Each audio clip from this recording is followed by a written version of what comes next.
नमस्कार, मैं हूं आपके साथ विभा उपाध्याय और आप सभी दर्शकों का अन्नदाता कार्यक्रम में स्वागत करती हूं। हमारे देश का किसान जन का पोषक है, वो श्रम का देवता है, अन्नदाता है। उसमें ही भारत की आत्मा निवास करती है और ऐसे ही किसानों की प्रगति के लिए हम खेती बाड़ी से जुड़ी हुई बहुत सी नई लाभकारी जानकारियां हर रोज सुबह लेकर आते हैं। ओल की खेती प्रदेश में बहुत से किसान करते हैं और जिन किसानों ने समय रहते ओल की रोपाई कर दी थी, उनकी फसल अभी बढ़वार की अवस्था में है और इस समय फसल में कई प्रकार के रोग पनपने लगते हैं जो कि पौधों की बढ़वार को बाधित करते हैं। ऐसे में किसान इन रोगों की पहचान कर नियंत्रण कैसे करें, इस बारे में जानकारी दे रहे हैं बिहार कृषि विश्वविद्यालय सबौर भागलपुर के पौध रोग वैज्ञानिक डॉक्टर चंद्रशेखर आजाद। तो ओल में सबसे प्रथम आता है पत्ती धब्बा रोग, जिसको लीफ ब्लाइट भी कहते हैं। ये अल्टरनेरिया नामक फफूंद से फैलता है और इस रोग में धीरे धीरे पहले सर्वप्रथम निचली पत्तियों पर धब्बे दिखाई पड़ते हैं और फिर बाद में ये कोमल पत्तियों ऊपरी शाखाओं की पत्तियों पर भी ये प्रभाव डालती है। शुरुआती लक्षणों में देखा जाता है कि छोटे छोटे सर्कुलर गोल गोल धब्बे बनते हैं और जो बाद में यही धब्बे आपस में मिल करके बड़े धब्बे का रूप ले लेते हैं और ऐसा प्रतीत होता है कि लगेगा कि पत्ता हमारा ये ओल का पत्ता जला हुआ प्रतीत होता है। तो जैसे ही ये पत्तियां पूरे धब्बे के रूप में ले लेती हैं तो प्रकाश संश्लेषण की क्रिया बाधित हो जाती है, पौधे की बढ़वार रुक जाती है, पौधे छोटे रह जाते हैं, बौने रह जाते हैं और इसमें जब कंद बनते हैं तो वह भी छोटे रह जाते हैं। तो इस रोग के हेतु हम लोग अगर उपाय रोकथाम की बात करें तो हम लोगों को सबसे पहले एक कार में ये मैनकोजेब नामक जो डायथेन M45 के नाम से आता है या एंडोफिल M45 के नाम से आता है, इसका छिड़काव हम लोग 2 ग्राम प्रति लीटर पानी में घोल बना करके पत्तियों पर अगर छिड़काव करते हैं तो ये पत्ती धब्बा रोग से हम लोग ये विनाशकारी रोग से हम लोग निजात पा सकते हैं। तना गलन इस रोग का आक्रमण उन क्षेत्रों में अत्यधिक होता है जहां पानी का जमाव ज्यादा होता है तथा लगातार एक ही खेत में ओल की खेती की जा रही हो। इस रोग का प्रकोप अगस्त से सितंबर माह में अधिक होता है। यह मृदा जनित रोग है। इस रोग का लक्षण कालर भाग पर दिखाई पड़ता है तथा पौधा पीला पड़कर जमीन पर गिर जाता है। इसकी रोकथाम हेतु उचित फसल चक्र अपनाएं, जल निकास की उचित व्यवस्था रखें। कैप्टान दवा के 2% के घोल से 15 दिनों के अंतराल पर 2 से 3 बार पौधे की आसपास भूमि को भिगा दे। एक अन्य बीमारी आती है कंद के अंदर, जो अगर कोड़ करके जमीन को कुड़ाई करके अगर देखा जाए तो देखा जाता है कभी कभी कंद ही सड़ने लगता है। यह भी एक तरह का फफूंद जनित रोग है जो पिथियम और फाइटोप्थोरा नामक कारक होता है इसमें। तो इसमें हम लोगों को रोकथाम हेतु किसान भाइयों हमें पहले तो सर्वप्रथम उचली ज़मीन मतलब ऊंचाई वाले ज़मीन का हम लोगों को चयन करना चाहिए ताकि जल जमाव का ना हो और अच्छी तरह से निकास हो जाए। दूसरा प्रबंधन हमें करना है कि जो भी पिछले सीजन में जो अवशेष पेड़ों पौधों के अगर रह जाते हैं तो उसको हम लोगों को इकट्ठा करके जला देना है। तीसरा अगर रसायन की बात करें तो हम लोग कार्बेंडाजिम बेबेस्टिन के नाम से आता है, इसका 2 ग्राम प्रति लीटर पानी में घोल करके सॉइल ड्रेंचिंग करना चाहिए। मतलब मिट्टी को अगर भिगो दे तो इस बीमारी से हम लोग बहुत हद तक निजात पा सकते हैं। किसी भी फसल को बोने से पहले उसके बीजों को अवश्य उपचार कर लेना चाहिए जिससे फसल को बीज जनित रोगों से बचाया जा सके और अधिक उत्पादन प्राप्त हो सके। जिमी कंद या ओल के कंदों को जीवाणु नाशक रसायन से उपचारित किया जाता है जिससे बीज पर एक सुरक्षा परत बन जाती है। इसके कंदों को उपचारित करने के लिए कार्बेंडाजिम 10 ग्राम दवा को 5 लीटर पानी में घोलकर कंदों को उपचारित करें। चौथी बीमारी आती है, इसमें भी उकठा रोग लगता है, पत्तियां झुलस जाती हैं, सूखने लगती हैं। तो इसमें उकठा रोग में देखेंगे कि अगर चेक करना है 2 तरह का इसमें उकठा रोग आता है, एक बैक्टीरियल विल्ट आता है, एक फ्यूजेरियम विल्ट भी आता है। तो अगर ऊजिंग पत्तियों पर अगर ऊज दिखाई पे लार जैसा अगर दिखाई पड़ रहा है काटने के बाद तो समझेंगे हम लोग ये विषाणु जनित रोग है। उसमें स्टेप्टोसाइक्लिन या स्टेप्टोमाइसिन नामक दवा आती है, इसका 2 ml प्रति लीटर पानी में घोल बना करके हम लोग पत्तियों पर छिड़काव करते हैं तो ये जीवाणु जनित रोग से हम लोग निजात पा सकते हैं। अगर फ्यूजेरियम विल्ट से है तो इसमें हम लोग कॉपर ऑक्सीक्लोराइड जो ब्लाइटॉक्स के नाम से आता है उसका हम लोग अगर पत्तियों पर छिड़काव करते हैं और साथ ही साथ ज़मीन में ड्रेंचिंग अगर करते हैं तो इस बीमारी से हम लोग निजात पा सकते हैं। हमारे देश में मुर्गी पालन आमदनी का एक बेहतरीन विकल्प है, लेकिन कभी कभी मुर्गियों में होने वाली बीमारियों के चलते मुर्गी पालकों को बड़ा नुकसान उठाना पड़ता है। इसलिए जरूरी है कि मुर्गी पालन सुरक्षित तरीके से किया जाए। आज हम आपको मुर्गियों में होने वाली गंभीर बीमारी कॉक्सीडियोसिस के लक्षण, कारण और निदान के बारे में बताएंगे, ताकि आप समय रहते बीमारी से अपनी मुर्गियों को बचा सके। इसके लिए देखिए हमारी ये खास रिपोर्ट।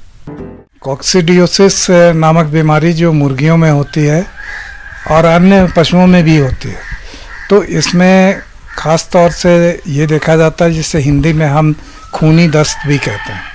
खूनी दस्त कहने का मतलब हुआ यानी कि डायरिया के साथ ब्लड भी आए। तो इसे जानने के लिए आपको खूनी दस्त के लिए आप मुर्गियों में देखेंगे कि मुर्गियां जो है वो सुस्त पड़ जाती हैं और साथ में भोजन ग्रहण करना भी कम कर देंगे। और आप सबसे बड़ा लक्षण देखेंगे कि मुर्गियों का पंख जो है थोड़ा खड़ा हो जाता है और साथ में डायरिया होगा, और डायरिया में आपको ब्लड टीन जिसे कहते हैं हम वो मिलता है। मुर्गी में कॉक्सीडियोसिस रोग एक अत्यधिक घातक और एक संक्रामक रोग है। यह रोग मुर्गी पालन की सबसे गंभीर प्रोटोजोआ परजीवी जनित बीमारियों में से एक है। इस रोग में कमजोर हो जाने के कारण 100 तक मुर्गियों के चूजों की मृत्यु हो जाती है। बहुत से पक्षियों जैसे मुर्गी, टर्की, बत्तख, कोयल, तीतर, कबूतर, कौवे, गिनी आदि में देखने को मिलता है। लेकिन यह रोग मुर्गियों को प्रमुख रूप से प्रभावित करता है।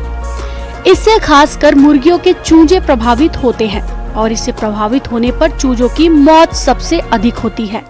तो इसके लिए आपको खास तौर से इसका जो ब्रॉयलर पालन कर रहे हैं तो उनके लिए 3 सप्ताह पर इसका प्रकोप ज़्यादा होता है, और अगर आप लेयर मुर्गियां रख रहे हैं तो ये किसी भी समय हो सकता है।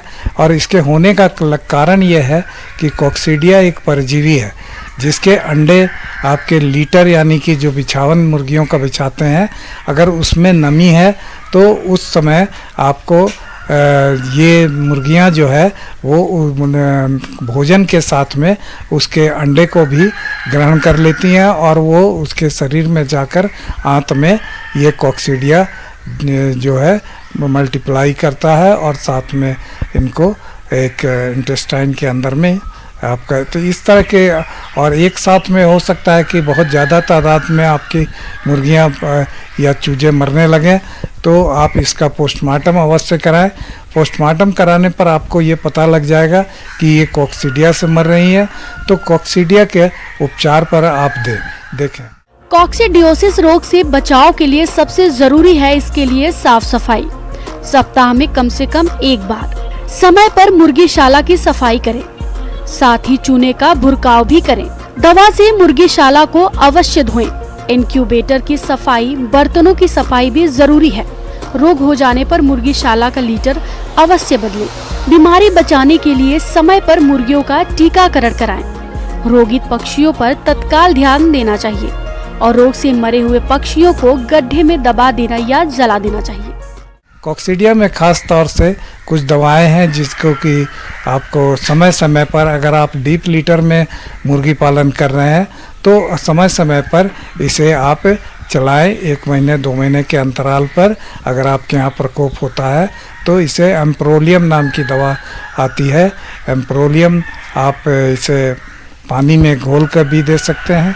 इसकी कुछ दवाएं हैं जो पाउडर फॉर्म में आती हैं, उनको आप दाने के साथ मिक्स कर सकते हैं, यानी कि 50 ग्राम प्रति क्विंटल दाना पर अगर देंगे तो इससे है कि ये कॉक्सीडियोस्टैट का काम करेगा, यानी कि कॉक्सीडिया के अंडे को पनपने नहीं देगा, जिससे कि आपके मुर्गियों की रक्षा हो सकती है। तो पानी में या इसके दवा को अगर पानी में दे रहे हैं तो कम से कम 3 दिन अवश्य चलाएं। 3 दिन तक के बाद ही, ऐसा नहीं कि 1 दिन दवा देकर छोड़ना नहीं है। और इससे करने पर और बचाव के लिए आप लीटर का मैनेजमेंट समय समय पर आप जो बिछावन बिछाए हैं उसमें आप चूना मिलाकर उसे उलट पुलट करें, तो इससे उसके अंदर का मॉइस्चर ख़त्म होगा। खास करके बरसात शुरू होने पर इस बीमारी का प्रकोप ज़्यादा होता है। इन बातों का आप ध्यान रखेंगे तो कोक्सीडिया से निजात मिलेगी। हल्दी का उपयोग मसाला और औषधि के रूप में होता है, लेकिन फसल में भी कई प्रकार के कीट और रोगों का प्रकोप होता है जो कि पौधों को नुकसान पहुंचाते हैं और इसका सीधा असर फसल की क्वालिटी और उत्पादन पर पड़ता है। इसलिए हल्दी की फसल में समय रहते पौध सुरक्षा उपायों को करना जरूरी होता है, तभी फसल से अच्छा लाभ मिलता है। चलिए हल्दी की फसल में पौध सुरक्षा के बारे में जानते हैं कृषि विज्ञान केंद्र जाले, जिला दरभंगा के कृषि वैज्ञानिक डॉक्टर सिराजुद्दीन से। जैसे कि इस समय बहुत सारे कृषक बंधुओं ने हल्दी लगा चुके होंगे और अब क्रॉप स्टेज ऐसी है कि हम अब आगे आ चुके हैं उस क्रॉप स्टेज में। तो उस समय पर आपको ये ध्यान रखना है कि जो हमारी जो ज़मीन है, जो हमारा खेत है, वो साफ सुथरा रहे, उसमें खरपतवार बिल्कुल ना आए, क्योंकि खरपतवार आपके जो हल्दी है उसके साथ compete करते हैं, उसके पोषक तत्व जो उसका मॉइस्चर है उसको भी वो जल्दी जल्दी उड़ा देते हैं। तो हमें ये ध्यान रखना है कि खरपतवार हम नियंत्रण करके रखें। उसके लिए निराई गुड़ाई हम कर सकते हैं। हल्दी की अच्छी फसल होने के लिए 2-3 निराई करना आवश्यक हो जाता है। पहली निराई बुआई के 80 से 90 दिनों के बाद तथा दूसरी निराई इसके 1 माह बाद करना चाहिए। किंतु यदि खरपतवार पहले ही आ जाते हैं तथा ऐसा लगता है कि फसल प्रभावित हो रही है तो इसके पहले भी एक निराई की जा सकती है। इसके साथ ही साथ समय समय पर गुड़ाई भी करते रहना चाहिए, जिससे वायु संचार अच्छा हो सके तथा हल्दी की फसल का पूर्ण विकास हो सके, जो कि उत्पादन से सीधा संबंध रखता है। और अगर हमें दिखता है कि खरपतवार है तो एक मीरा 41 करके एक आपका हर्बिसाइड आता है, उसको हम 5 ml प्रति लीटर के हिसाब से यूज कर सकते हैं अपने खेत में। और अगर हम पोषक तत्व प्रबंधन की बात करें तो इसका जो नाइट्रोजन की जो डोज इसमें जाती है वो जाती है 100 से 150 kg प्रति हेक्टेयर। तो जो शुरुआती डोज है जो कि आपने दे चुके होंगे, जब आपकी हल्दी 1 से 2 पत्ती जब उसके आ जाती है तो उस अवस्था में हमको पहली डोज देनी चाहिए, और जो दूसरी डोज है उसके 1 महीने बाद हमें देनी चाहिए, और जो तीसरी डोज है वो दूसरी डोज के 1 महीने बाद आपको देनी चाहिए। तो ये तो उसका पोषक तत्व प्रबंधन है। सिंचाई की अगर बात करें तो देखिए जो खरीफ का सीजन है वो मानसून का सीजन माना जाता है, तो अगर बारिश हो रही है तो हमें सिंचाई देने की आवश्यकता नहीं पड़ती है। लेकिन अगर जैसे कि इस बार देखा जा रहा है कि बारिश इतनी नहीं हुई है बिहार की कंडीशन में, तो हम महीने में 2 सिंचाई आवश्यकता अनुसार दे सकते हैं। हल्दी की फसल में जल निकास का उचित प्रबंध करना चाहिए, अन्यथा फसल पर विपरीत प्रभाव पड़ता है तथा पौधे एवं पत्तियां पीली पड़ने लगती है। इसलिए समय समय पर वर्षा के ज्यादा पानी को खेत से बाहर निकालने की उचित व्यवस्था होनी चाहिए। माह में पत्तियों का विकास तथा धनकंद की मोटाई बढ़ना आरंभ हो जाता है, तो उस समय उपज ज्यादा प्राप्त करने के लिए मिट्टी चढ़ाना आवश्यक हो जाता है, जिससे कंदों का विकास अच्छा होता है और उत्पादन में वृद्धि हो जाती है। अगर हम हल्दी के कीट की बात करें तो हल्दी के जो प्रमुख कीट हम मानते हैं, एक तो है थ्रिप्स। अगर किसी के फसल पर थ्रिप्स का अटैक हुआ है तो हम मैलाथेन का छिड़काव कर सकते हैं 0.05% के साथ। और अगर हम बात करें दूसरे कीटों की तो इसमें आपका तना छेदक लगता है, और तना छेदक अगर लग जाता है तो जिस भाग में इसका तना छेदक है हम उसको काट कर हटा सकते हैं, या फिर इमिडाक्लोप्रिड 25 EC का घोल बनाकर 15 दिन के अंतराल में दे सकते हैं, या कार्बेरिल 0.1% का घोल 2 बार छिड़काव कर सकते हैं।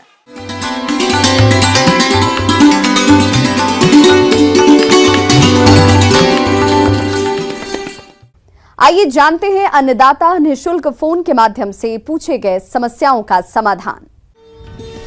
अन्नदाता निःशुल्क फोन संपर्क सेवा के माध्यम से पूछे गए प्रश्नों में से आज हमने जिस प्रश्न को कार्यक्रम में शामिल किया है उसे पूछा है ग्राम कुलुम्बा, जिला औरंगाबाद के कृषक अनिल यादव ने। ये पशुओं से दूध निकालने वाली मशीन के बारे में संपूर्ण जानकारी चाहते हैं। तो अनिल यादव जी, आपकी जानकारी के लिए प्रस्तुत है कार्यक्रम का ये अंश।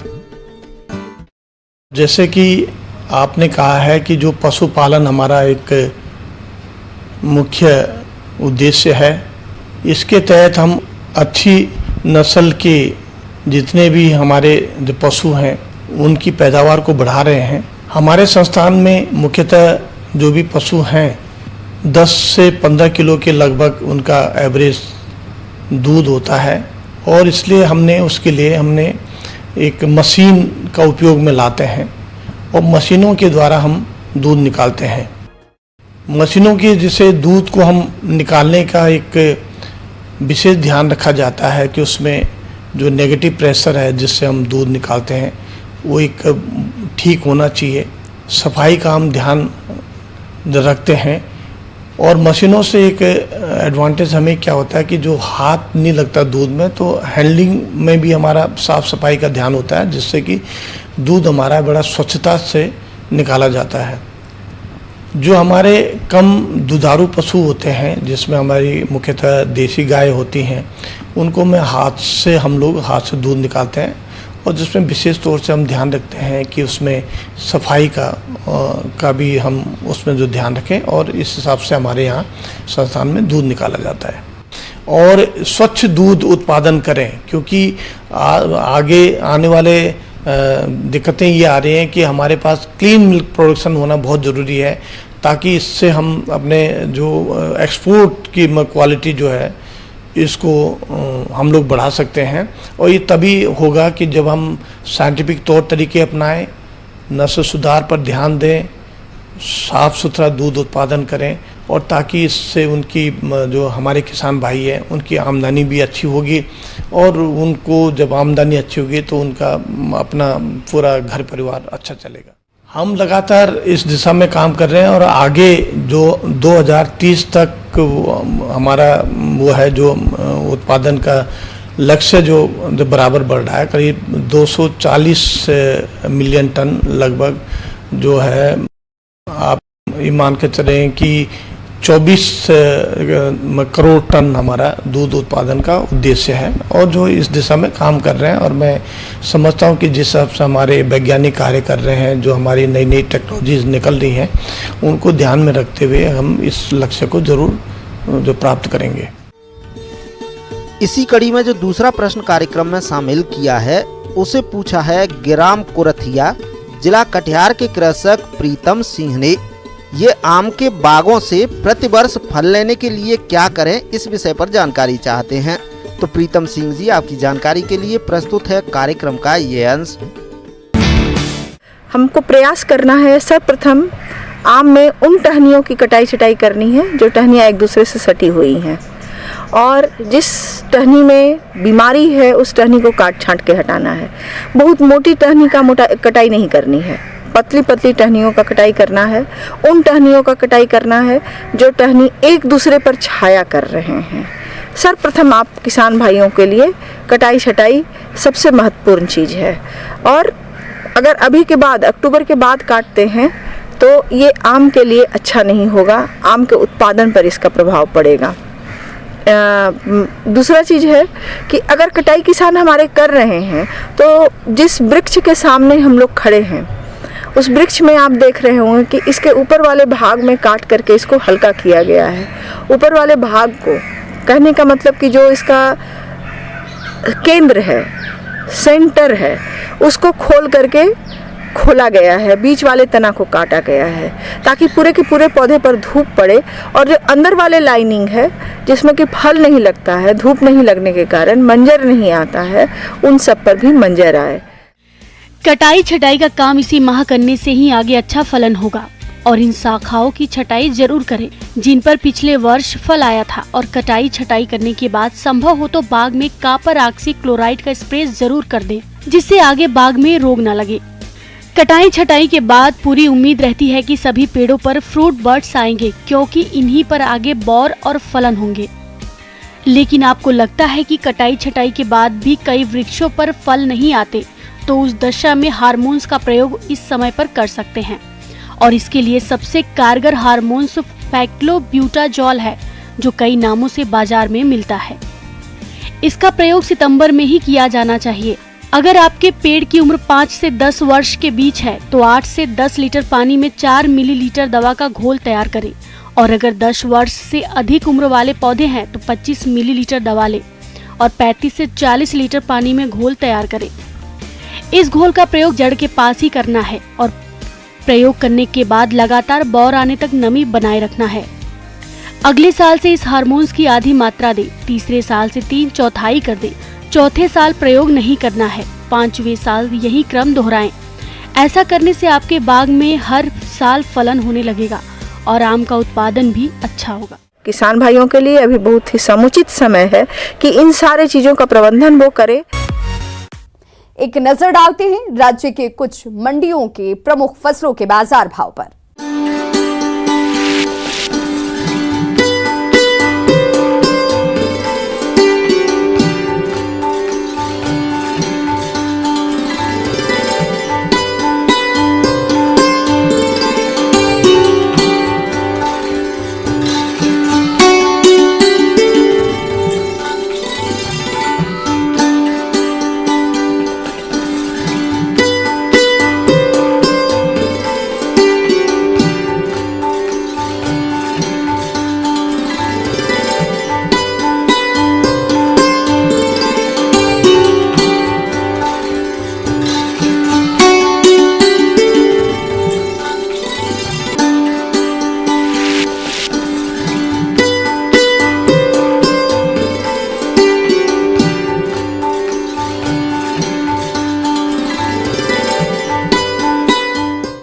किसान भाइयों, कृषि संबंधित समस्या और सुझावों के लिए आप हमें इस पते पर संपर्क कर सकते हैं। प्रोड्यूसर अन्नदाता, news 18 Bihar Jharkhand, Ramoji film city Hyderabad 501512। साथ ही आप हमें ईमेल भी कर सकते हैं। हमारा ईमेल एड्रेस है p18annadatabihar@nw18.com। इसके अतिरिक्त आप हमें निःशुल्क हेल्पलाइन नंबर 1800889216 पर सोमवार से शनिवार सुबह 10 बजे से शाम 4 बजे के बीच संपर्क भी कर सकते हैं। अब समय हो रहा है आपसे विदा लेने का। कल फिर होगी मुलाकात कृषि से जुड़ी महत्वपूर्ण जानकारियों के साथ। नमस्कार।